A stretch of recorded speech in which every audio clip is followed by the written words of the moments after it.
रंगदारी रे घर चढ़ के मारब बरियारी रे छूट जी तो कैल रंगदारी रे घर चढ़ के मारब बरियारी रे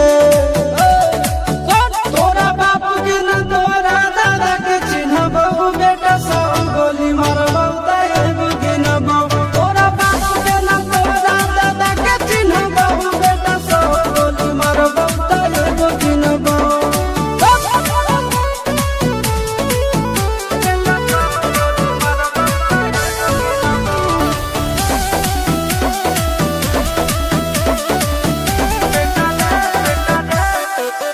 बेटा रे काटा से ठोक देबौ चिमनी के भाठा में झोंक देबौ देखबौ कवन बाबू बचैतौ तोरा प्रशासन के गाड़ी भी रोक देबौ बेटा जी सुनो बेटा रे काटा से ठोक देबौ चिमनी के भाठा में झोंक देबौ देखबौ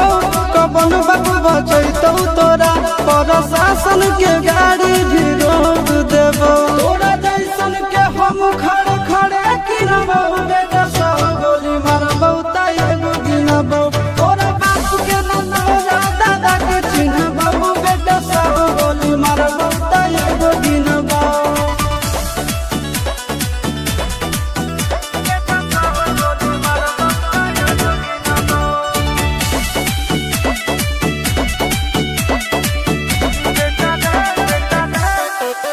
बेटा रे दौड़ा के बाजार में मारबौ गोली तोर कपार में रंगदारी जे करभी बिहार में गड़ देबौ गंगा जी किनार में इतना मार पड़तो न बेटा बेटा रे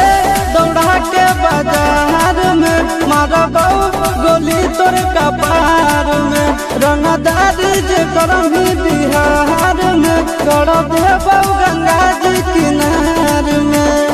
चिंटू आशीष के कारण सुनबौ बेटा सब गोली मारबौ तैगो गिनबौ तोरा बाप के न तोरा दादा के चिन्हबौ बेटा सब गोली मारबौ तैगो गिनबौ